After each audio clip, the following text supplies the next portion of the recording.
Hello, everyone. We are excited to be here for National Small Business Month and to present to you this series of webinars to help startups, to help entrepreneurs, to help small business owners. Maybe you've been in business for a long time, but as a small business, you've never taken the proper steps to get properly or legally structured, or you're just starting out or thinking about starting out. Today, we'll be able to cover numerous topics that can help you along this journey, along this path. And so, we're definitely excited to be here to share this information with you. We'll give a couple seconds for anyone else to go ahead and join in before we start today's presentation.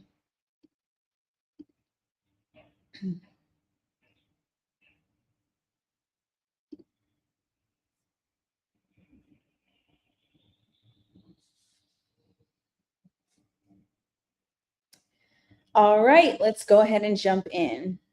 So, a little bit about the Curry Law Firm. We are a full service legal partner for Texas business owners and real estate investors. So, we practice business law, real estate law, we do trademarks and IP, contracts and agreements, business disputes, and we even do estate and succession planning. And so, some people are like, well, what exactly is estate and succession planning? And so estate planning deals with planning for your future, for your individual assets, for business assets is when you would use succession planning. And so that's the main difference between estate planning and succession planning. Estate planning is going to deal with things like a trust, a pour over will, medical power of attorney, medical directives, um, things of that nature, while succession planning focuses on creating the plan for the future of your business, right? You've built something that's strong, something that's solid, that is producing a decent and a continually flowing income.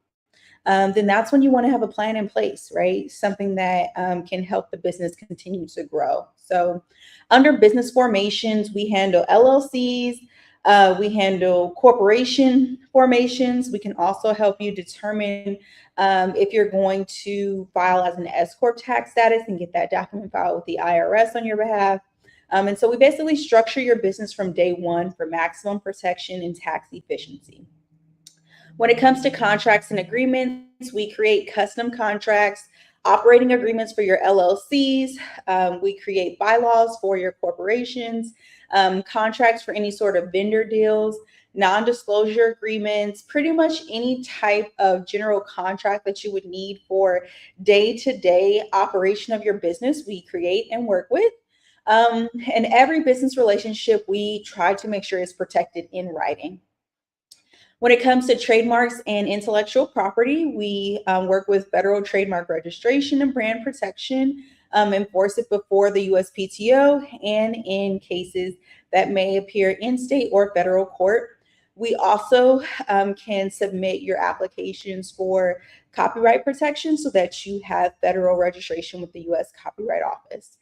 When it comes to real estate law, we help with anything from deed filings to deed amendments, investment property structure, commercial leases, transactional real estate deals, pretty much anything you could think of when it comes to real estate disputes. Um, we've worked in every area you could think of. Business disputes, we do litigation cases for breach of contract, collections, and partnership disputes. And it always doesn't have to lead to litigation. In instances where we are representing cases pre litigation, we do help with business disputes by maybe sending a demand letter on your behalf to try to get the matter resolved or reaching out to the other party to try to navigate negotiations to get to a good medium ground in any sort of business dispute. And then we already talked about estate and succession planning. All right, on today's agenda, we want to talk about why legal structure matters. And then once we can understand why it's important to legally structure your business appropriately, we'll go ahead and discuss choosing the right business entity, registering your business in Texas, operating agreements, what they are and why you need one, separating personal and business finances, common mistakes new business owners make, and then we'll open it up on the floor for live questions and answers to those questions. All right, so why does legal structure matter to being a business owner? I think a lot of times we know that we can offer a specific product or a specific service as a business owner, and our focus is just on making sure that we can offer that to our customer base or our clientele. And we don't always focus on the legal structuring or the legal basis of that specific business. And so the foundation your business stands on, everything is built from there. The cost of getting it wrong can be pretty steep. So 50% of small businesses face um, events every year that would lead to litigation. So that means that it can put you in court. 91,000 average cost of a single business lawsuit. So imagine spending, on legal fees and court costs over $91,000. And day one is when liability exposure begins, not day 100 when you feel like you're making a decent amount of income. It actually begins from the beginning. So operating without the right legal structure exposes your personal assets, your home, your savings, your car to every business risk. What does that mean? If you are just operating on your own, maybe you just have what's called a doing business as or an assumed name certificate. There's no legally registered entity. That means you're operating on your own. If there's any sort of lawsuit to occur against your business, then it occurs against you personally because you have no registered entity with the state. So that means that if there's any sort of judgment that is made against you, they could come after your home, what's in your savings accounts, your personal vehicle to be able to pay off that judgment or that debt. The Curry Law Firm can help you build a legally sound foundation before problems arise, not after. We want to be proactive in this, not reactive. And so in that, choosing the right business entity is very important. So here are the main types that people will come to us and discuss: sole proprietorship, LLC, C Corp, and then a lot of people want to know about what an S Corp tax status is. So let's go ahead and jump into that. So a sole proprietorship is basically operating under your own person. You go out, you decide to sell something, you become a sole proprietor, right? That could be, you could have a DBA filed, you could have an assumed name certificate filed. You are a sole proprietor. Personal liability, there isn't any, right? You have full exposure to any sort of liability that could arise from you transacting your business. Is it easy to set up? Absolutely. There's no required documents that you must file. You don't have to file a DBA. You don't have to file an assumed name certificate. So there's no complexity when it's setting up because there's nothing that you're required to file. Tax flexibility is limited. Now there are certain tax deductions that you can still make, even though you're not a registered business entity, just because you are transacting business. You're paying for business expenses. People are paying you for your services or your products. You can still report that on your personal taxes, and be able to deduct the business expenses that you may spend on your adventure. It's best for side gigs. It's not anything that you really want to use, whether you have a side business or not. Even for our clients who have 9-to-5 jobs and then have a side business, the ultimate protection you could have is still to have a registered business entity, such as an LLC or a corporation, because ultimately you want some sort of liability protection. And once again, as a sole proprietor, you have no liability protection. You've opened yourself up to full exposure. So the LLC is pretty much what can be viewed as the easiest and most simple form of a registered business entity. It will separate your personal and your business assets, meaning that you'll have your own personal bank account and the business itself will have its own bank account. Any income that you make through any products or services that you sell will be input directly into your business bank account. And then likewise, any sort of business expenses that you have, commercial leases, entered under the business name, contracts entered under the business name, any sort of rent that you have to pay or pay for any products, right? That's all paid for out of the business bank account. It has its own separate finances. And that is what helps to keep the liability separate between the two, making sure that you are signing documents under the business name and under your specific role with the business, and then keeping the business finance separate from your actual personal finances. Setup complexity, it's actually very simple. It's a little bit like filling out an application where you're listing names, addresses, and what roles each individual has in your specific business. So the LLC formation process is very simple. The tax status of an LLC. So without choosing to take any extra steps, the default tax status for an LLC, it's called pass-through taxation. And that means that you file your LLC taxes through your personal taxes, and you'll be able to deduct any sort of business expenses that it has. However, 100% of your ownership in that LLC is counted towards your personal income. So if you are the sole owner of the business and the business brought in $100,000, regardless of what you spent on business expenses and what you actually have access to on your personal taxes, is going to show that you made $100,000, right? Then from there, your accountant can take the steps of making the appropriate business deductions for any sort of business expenses that you did have.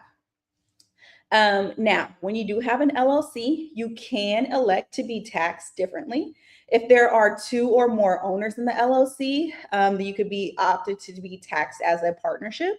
And that means that you are each responsible for your specific percentage of ownership in the business when it comes to filing taxes. So if you all are 50-50 owners, the business brought in $100,000, then owner A reports $50,000 income for the LLC on their personal taxes. Owner B reports $50,000 in income on their personal taxes from the LLC. If it's 70-30, if it is 80-20, whatever the percentage is that you agree to, your percentage of ownership is equivalent to the percentage in the amount that you are going to report on your personal taxes. This is best for small businesses. You'll even see some Fortune 500 businesses still listed or still operating as an LLC. It's completely up to you. S Corp is not an actual type of business entity, but rather it's a way that your business can be taxed. So whether you are an LLC or an actual corporation, you can opt to be taxed as an S Corp, which is a small corporation. It provides some benefits to you as the actual business owner by decreasing the amount that you're paying to the IRS for taxes, specifically in the areas of Social Security, Medicaid and Medicare, and self-employment tax. Now, the accountants that we work with usually state that until your business is at a point where you are paying yourself a salary of $40,000 or more and still having enough money to operate the business fully, that's the point where you should probably opt to be taxed as an S corporation, so you can start to see some of those benefits that are provided by filing as an S corp. But if you're not quite there yet, you're building it up, it's best to wait until that point to be able to go ahead and file for S corp tax status. Now, S corp tax status can be applied for at the opening or start of your LLC, or it can also be applied for later. It's just important to note that the IRS law states that it must be filed within the first 3 months of the year that you want it to take effect. Maybe you started your business in 2022, but starting in 2027, you want to be taxed as an S corp. You need to make sure by March 31st of 2027, you file the specific document with the IRS to be recognized and to be taxed as a small corporation or S corp tax status, okay? And then a corporation. So a corporation is a type of a business entity that can be used for protection. It provides liability protection to its owners or its directors. The setup complexity is a little bit more complex than it would be with an LLC, typically because you have to list if you're going to have shareholders, if you're going to have stock, how much stock you're going to have, the value of that specific stock. And so the startup process is a little bit more complex than an LLC. And then your filing requirements annually are going to be different. With an LLC, we have pass-through taxation, meaning that you report it on your personal taxes. When you have a corporation, the corporation is responsible for submitting its own tax return to the IRS. And then as the owner, you also have to report on your personal taxes how much the corporation paid you. And so that's why they call it double taxation. Because if you're the owner and your business brought in $200,000, out of that $200,000, you maybe had $60,000 in profit that was paid to you. The corporation the corporation reports $200,000 on their income for the business. And then on your personal taxes, you still have to report that $60,000 that you brought in. So it's almost like you're being taxed double. So that's why they call it double taxation when it comes to a corporation. But there are many benefits to filing as a corporation, right? Maybe you're interested in being able to have some sort of investors or shareholders who can pour funds into the business to help it grow, help it expand. Then those types of individuals are more favorable to go ahead and invest into a corporation rather than an LLC.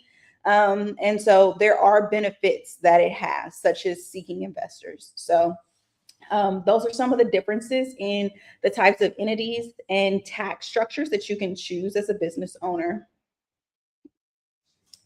Why most Texas businesses choose an LLC. And I should emphasize small businesses. A lot of people do choose the LLC route, and you probably hear about it the most. LLC stands for Limited Liability Company because of the limited liability that it does provide to the owner in the separation of your personal assets. So the first thing is personal asset protection.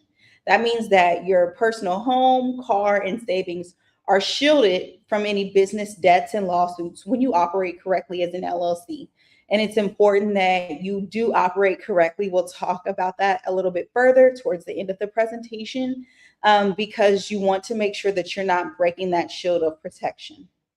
There is pass-through taxation. Profits and losses flow directly to your personal tax return, so no double taxation like a corporation. Flexible ownership. You can be a single member, you can be a multi-member. LLCs accommodate solo founders, family businesses, and partner ventures. And then there's simple compliance requirements, right? Texas LLCs have minimal ongoing compliance requirements compared to corporations, lower overhead, and less paperwork. Every state has different requirements for LLCs to uphold each year. In the state of Texas, we are not required to pay any sort of annual filing fee for just maintaining the LLC versus other states like the state of California. You're required to pay a minimum of about $800 just to maintain your LLC each year. States like Louisiana, I want to say maybe it's about $100 each year if it hasn't changed from the last time I read their law. But every state has its own requirements for LLCs. And in the state of Texas, there's no annual fee that we have to pay. Now, we do have to file what's called a public information report with the Texas Comptroller's Office every year in May. And that's actually coming up soon. The deadline for 2026 is going to be May 16th. That you need to make sure that you file your public information report if you have an active LLC or corporation in the state of Texas. Registering your business in Texas and making it official. Let's talk about what that step-by-step process looks like. So the first step that you're going to take is to choose your business structure. What is going to work best for you and your business goals? Not just now, but where you see yourself going in your business in the next year to 3 years, I would say. So are you going to file as an LLC? Are you going to file as a corporation? Do you need to apply for S-Corp tax status now? Should you wait to file for the S-Corp tax status in the future?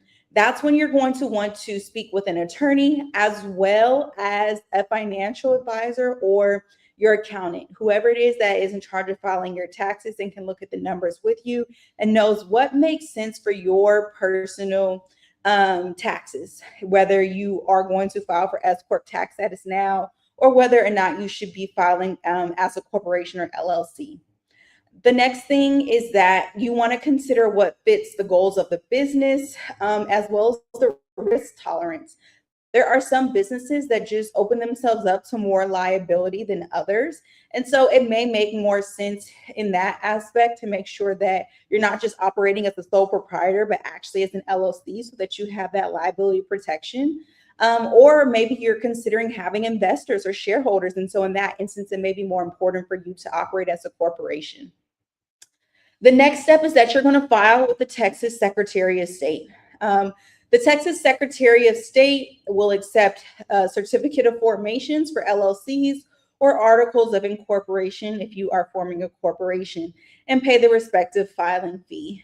And so it's about $300 right now in the state of Texas to file those necessary documents. If you were to have a professional accountant or law firm file that, then you're going to end up paying for those professional services on top of the filing fee. But you'll know that it's done correctly. You'll know that it's structured correctly based on the goals that you have, and you can trust and be assured that it's what you need to have the adequate legal protection and tax protection. All right. And so after that, after you have your certificate of formation or your articles of incorporation registered with the state of Texas, you need to file a DBA or an assumed name certificate for any other trade names that the business may operate under. Now, some people think that whatever the name that is on the actual building or on your business card is the exact name that you need to file your LLC or your corporation under. And that's not true, right? You may operate under different names, and that's okay. You just need to make sure that you alert the state so that the state is aware of that, and they know, what subnames any registered entity is using or any individual person is using. Then you're going to want to obtain your EIN, which stands for Employer Identification Number from the IRS. Your employer identification number is a lot like your business's social security number. It's going to be used to open up your business bank account, file taxes for the business, apply for business lines of credit or loans. That is how it operates. So once you get your EIN, you want to save it because you apply for it online. So you want to save that PDF. Every now and again, it will make you submit it either through postal mail or through fax. Whenever they send you that document in the mail, you need to save it, right? Because if you have to request a new form for your EIN, the IRS is only going to release the document form, and it can take anywhere from 2 to 6 weeks, depending on how backlogged they are at that time, right? As you can imagine, during peak tax seasons, like right now, they're going to just have more on their plate, and things like getting out an EIN for a business can take a bit longer. So once you have your EIN, you need to hold on to it. You need to know where you're storing it. I would even say take a picture of it with your phone, save it to an email address, save it on your computer, have it in about 2 or 3 different places so that if you can't find it in one place, then you can find it in another.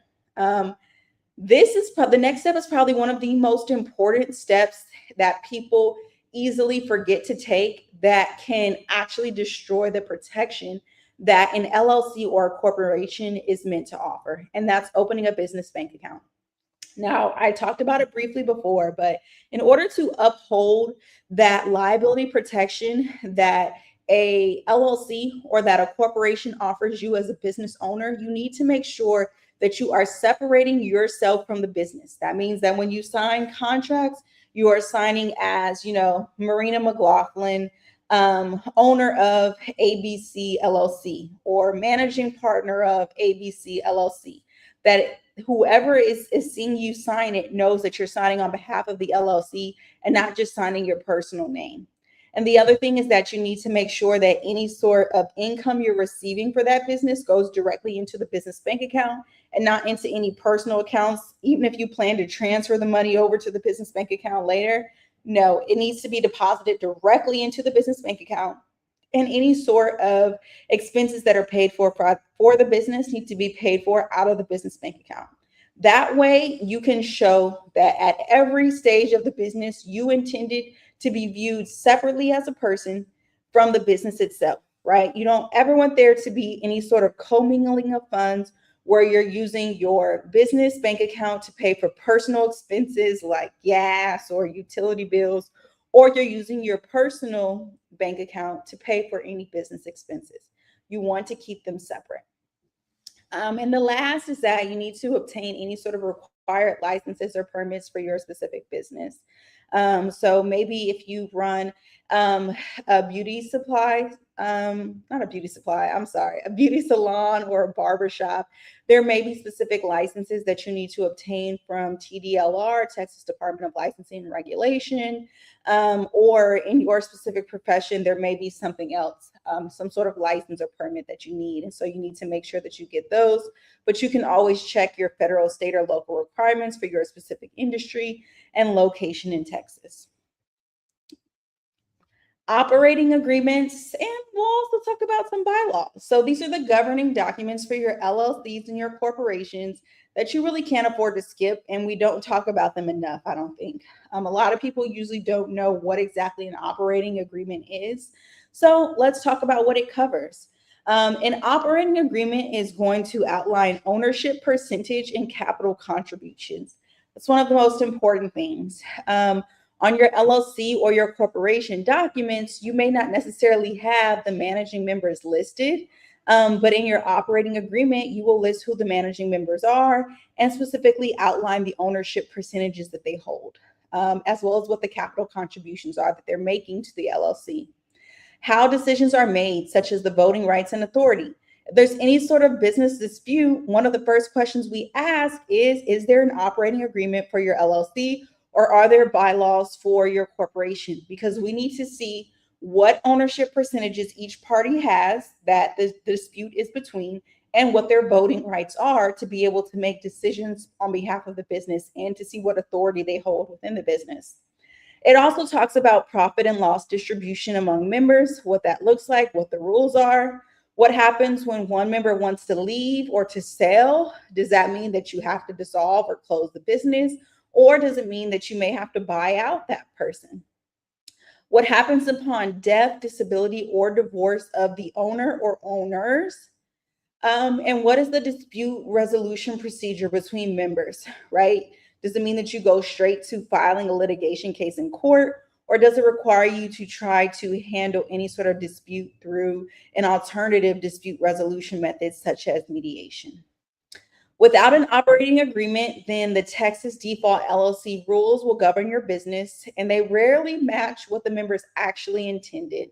And you have to go to court to have these enforced. And so courts have ruled against business owners who relied on default rules just because it's up to that specific judge how they interpret the rules. And then you have to also consider that laws can change. So whatever the default law was at the time that you started your LLC may not be what it is at the time of your business dispute. And so with a custom operating agreement, you can make sure that your intentions are legally binding. You can make sure that ownership disputes, exit scenarios, and partner disagreements have clear, enforceable answers in writing. And so that's one of the most important things when you do have an operating agreement. And a lot of times when you go to open up your business bank account at the bank, they're going to ask if there is an operating agreement, if it is an LLC, or if there are bylaws, if it is a corporation, because they want to see the exact individuals that are intended to have authority in the business and what specific power or role that those each individuals have. So even single member LLCs need an operating agreement to reinforce liability protection and business legitimacy. And it can also be used in the instance when you do go to sell the business or bring on a business partner or an additional business partner in the business. Separating personal and business finances. You probably have felt like I've said that at least 3 or 4 times just in this short 30 minutes that we've been here, because it is such an important task when you do have an LLC or corporation, some sort of form of a registered business entity. Separating your personal and business finances is absolutely key to protecting your LLC or your corporation and treat it like it is a separate entity from you as a person. All right, so what are the do's and don'ts? Piercing the corporate veil is a legal terminology that is used when you have taken certain steps that can violate or can cross out that liability protection that an LLC or corporation offers you as a business owner. If a court finds that you didn't treat your LLC or corporation as a separate entity from the owners, it can pierce what's called the corporate veil. That means that you will be held personally liable for all business debts and judgments. And for a lot of people, that's the main point of actually filing an LLC or a corporation, is to make sure that you can't personally be held responsible for any of those business debts and judgments.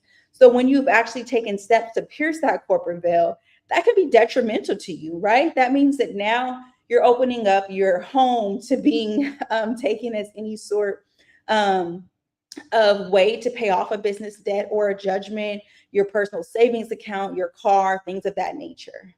So you do want to open a dedicated business checking account.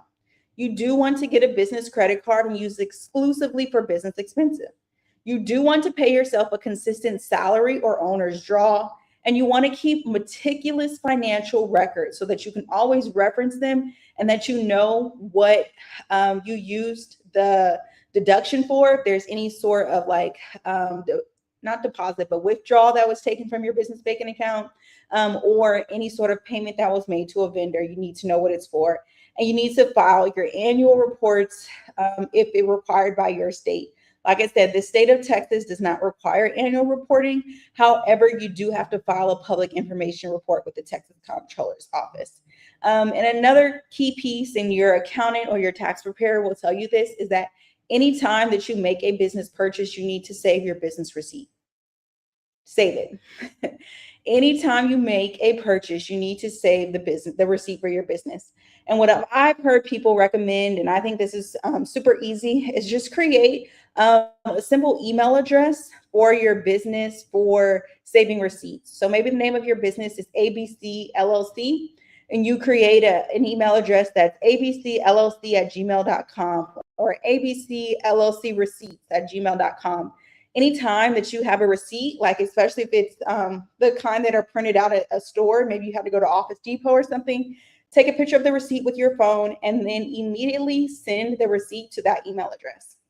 That way, you'll always have those receipts, because sometimes it's hard to keep up with paper receipts. You could lose them. A lot of times electronic receipts, we can always search those or find them, but it's just another backup to be able to make sure you have all your receipts in one place. So if you're a small business, this may be useful. As you start to become a bigger business, too many receipts going all these different places, you'll likely want to bring in a bookkeeper, someone who can manage those things on a day-to-day basis for you.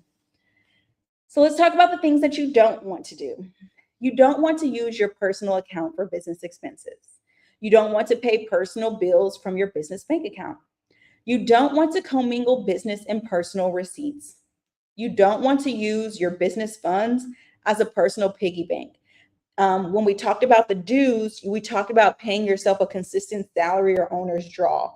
So when we say you don't want to use them as a personal piggy bank, you don't want to have on your business bank account records that you sent yourself $150 on Tuesday, you sent yourself $1,000 on Friday, then again on Monday you sent yourself $3,000, then on the next Thursday you sent yourself $500. It just looks like you're going in there like it's a piggy bank and taking money or funds out whenever you need it, instead of it being something that's consistent, right? A consistent salary or a consistent draw that occurs on a routine basis. Maybe it's every Thursday, maybe it's every other Thursday, maybe it's every month or every quarter, or it's once a year, whatever that can be, but you want it to occur on a consistent basis. And as often as you can, you want it to be a consistent salary. Maybe it will look different because it just depends on the income coming into the business at that time. But at least make sure that the time period that you're receiving it is consistent as often as you can, and that the amount is consistent as often as you can. And then you don't want to skip annual minutes or corporate formalities. So if you are a corporation, state law may require you to have an annual meeting for your business. You want to make sure that you are having that annual meeting, even if it's just by yourself. Document that you met, on May 6th at 2 p.m., that you brainstormed on goals for quarter 3 of the business or quarter 4 of the business, and actually go ahead and document what it is you worked on. You can still have a meeting even if you are the only owner of the business. Common mistakes that new business owners make. You want to learn from others before they cost you money. So, 6 legal mistakes that cost Texas business owners. Number one, no formal business entity, meaning you don't have an LLC or a corporation registered with the state. You're just operating as a sole proprietor or with a DBA. It puts your personal assets at direct risk. Number two, no operating agreement or bylaws. So, operating agreement is used when you have an LLC, and bylaws are used when you have a corporation. Can lead to costly disputes. I can't tell you the amount of times we've had clients come to us. I work on the pre-litigation side, so that means before any sort of lawsuit is filed, where there's a business dispute, the owners are at odds. I ask them to see the operating agreement, and no operating agreement was ever signed.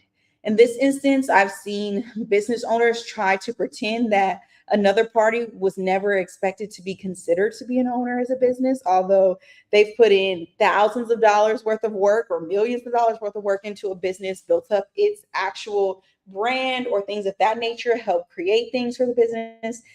And the other partners, like, they were never even supposed to be considered a co-owner.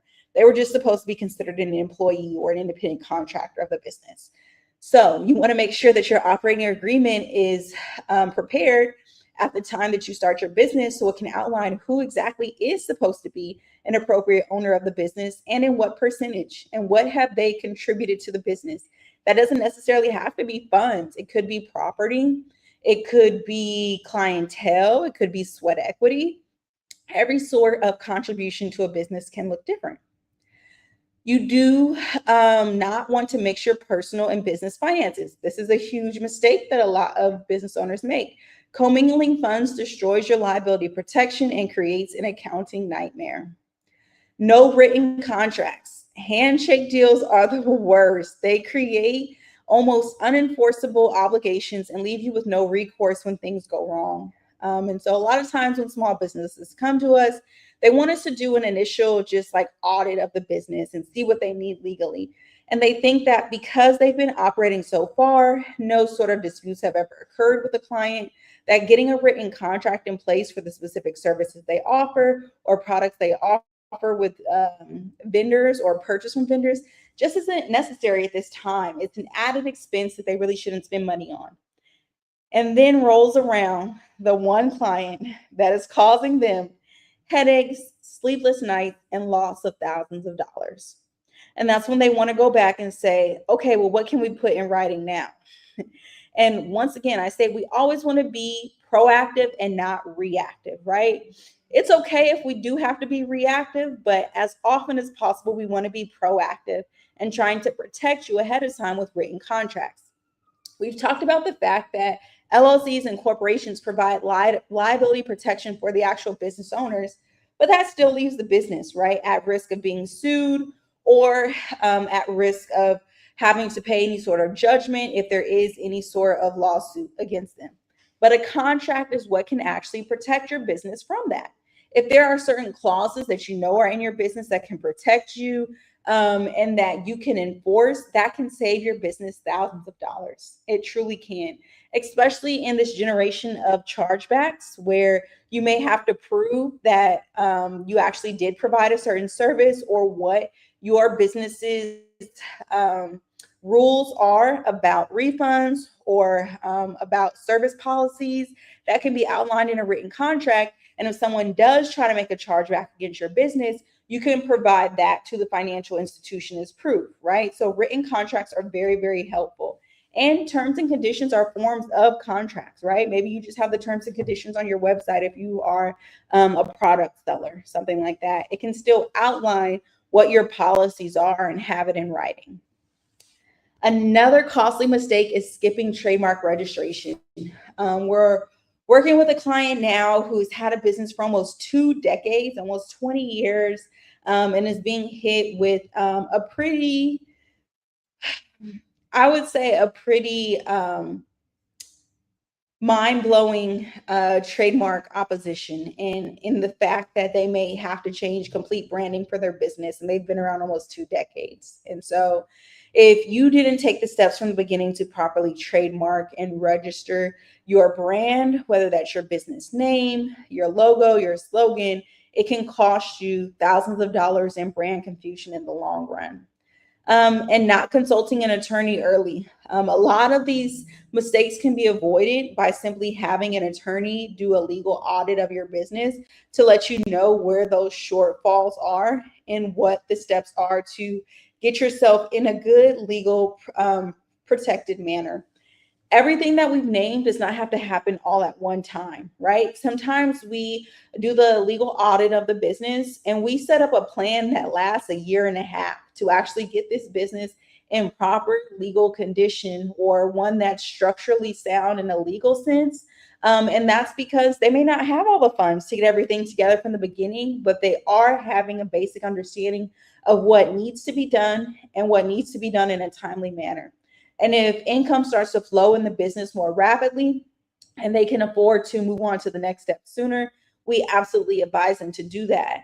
But consult with an attorney so that you can figure out a strategy and an actual plan for how to get your business legally protected and legally structured for the goals that you have set for your business. So, how the Curry Law Firm can help you build right. So, from your moment that your business becomes an idea, or your idea becomes a business, I'm sorry, that's when we can help you, right? So, that's business entity formation. We form your LLC, your corporation or partnership, and we correctly structure it all, right? We can create custom operating agreements for your LLC or tailored bylaws for your corporation to make sure that ownership structure, goals, and partner dynamics are clearly outlined. We can file DBA and business name registrations for any sort of names that the registered business entity may also operate under. We can also file your EIN, your employer identification number, with the IRS to make sure that that's in place. We also file trademarks and do trademark searching and filing. Maybe you're at the point of trying to determine what your business name is going to be before you even start your business. You can book a call with us to be able to do a trademark search with the Federal Trademark Office to make sure the name's not already taken and you don't have to deal with any sort of brand issues in the future. You're not spending thousands of dollars on creating branding around a name that you can't even legally use. And then we provide ongoing legal counsel. So maybe you need to update or create contracts after you've had a certain dispute. We can help with that. We can help with business disputes between partners. We can help with breach of contract between the business and a vendor, or the business and a customer or client. And we can also represent you in litigation for any sort of matters. So we will open the floor up for any sort of questions. Any sort of questions you may have, I will open up the floor.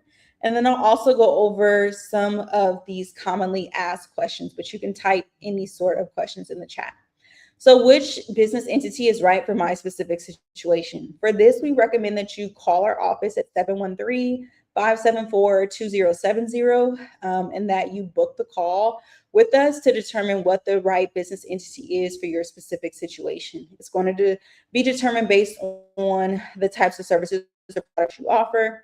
It's going to be based on what your specific goals are for the business, the type of liability that the business itself opens itself up to, and things of that nature.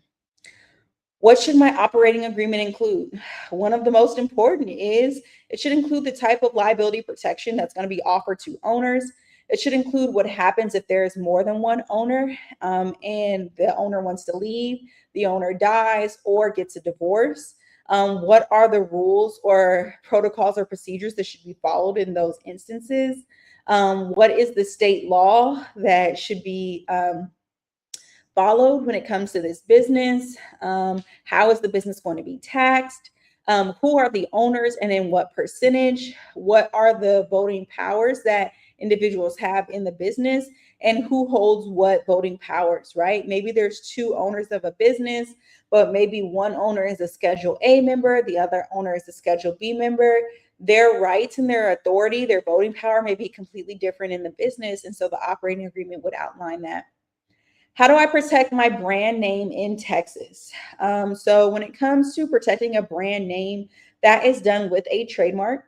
There are state trademarks that can be filed with the state of Texas that would only protect your brand name in the state of Texas, though.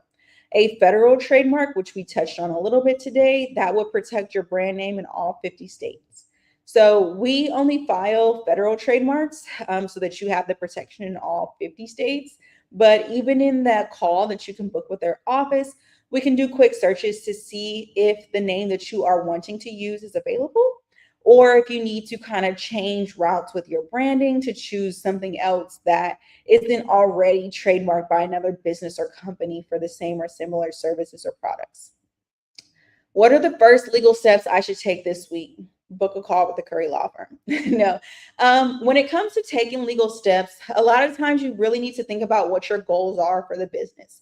Because when you come to us, in order for us to properly advise you, we need to know that. We need to know what your goals are for the business. How do you see the business growing? What stage are you at now? Have you determined a specific business name? Do you have business partners? Are you looking at having investors? These are the types of questions we'll be asking you so that we can properly advise you on how to structure your business entity-wise and tax-wise. And so those are some of the things that you can start to think about before you do contact us. And how does the Curry Law Firm work with clients? It starts by you actually visiting our website, the link in any of our social media profiles, or calling into our office. Our website is www.theclfirm.com, and our phone number is 713-574-2070. You can contact us either way. And from there, we'll have our intake coordinator reach out to you within 48 to 72 hours. From there, you'll have an initial call with the intake coordinator who will determine the best attorney at the office, because we have multiple attorneys here to help you with your matter. Then you'll have a second call, which is called an actual consultation with the attorney. And from there, we can determine what services will be appropriate for your needs and give you a quote for how much it would cost for us to assist you with that matter. All right. Well, if we don't have any further questions, we thank you so much for joining us for today's webinar. This was just part one of a 4-part series. And so our next webinar is going to take place next week. And we're going to talk about trademarks, contracts, and IP essentials. So that will be next week. In the meantime, feel free to reach out to us at www.theclfirm.com. Give us a call at 713-574-2070 for further questions. We can't wait to speak with you, and we hope that you enjoy this information.